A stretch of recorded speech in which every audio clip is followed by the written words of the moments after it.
of an opposition newspaper, and two of his colleagues are being questioned over accusations they made up reports about recent protests and unrest in the country. Now, they deny the charges and say they're being subjected to a smear campaign.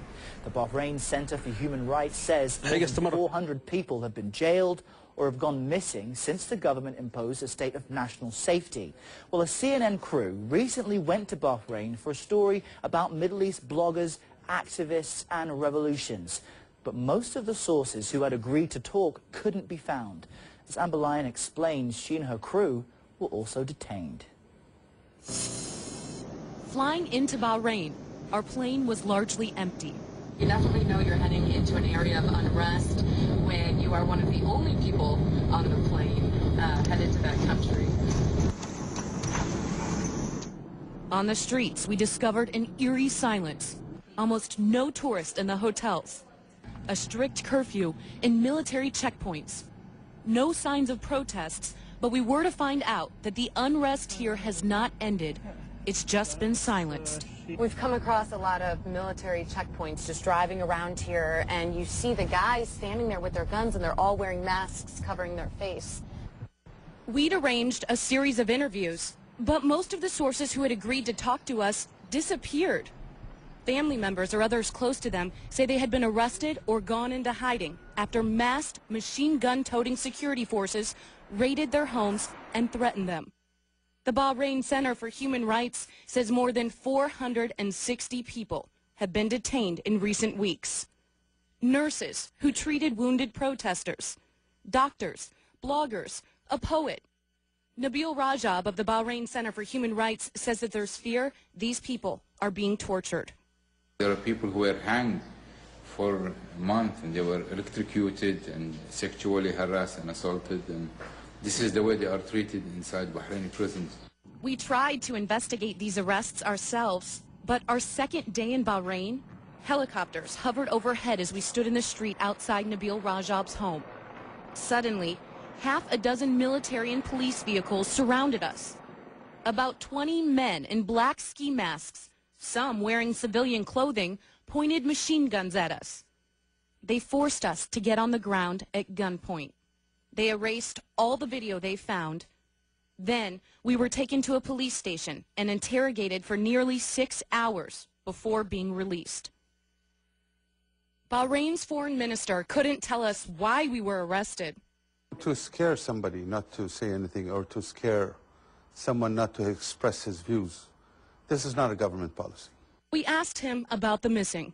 There were many who I know personally who've been called in for questioning and arrested, but for a short period of time it was for questioning. But I didn't hear that any one of them being harmed in any way just for blogging or being active online.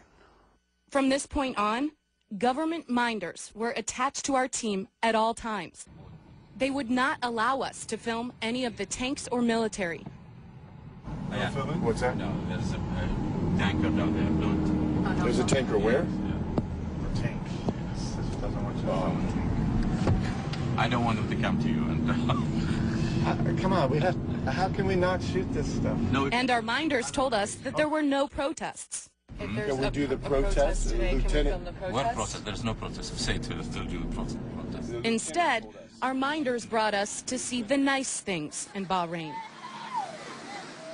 They brought us to the shopping mall to look at the fine selection of Bahraini shoes. Meanwhile, while we were being minded, human rights workers told us security forces continued to raid homes late at night, taking the opposition away one by one at gunpoint. As a security, national security. But we were warned by government officials not to press any further, or we would again be arrested. Are those guys following us all day? Oh. The police? No, they are not following us. And this time, we might not get out. All right, Amber Lyon joins us now from CNN Center with to elaborate on what we've just witnessed. Amber, I'm wondering what your 6-hour detention was like and what justification the government gave for having such tight control over what you could and could not see.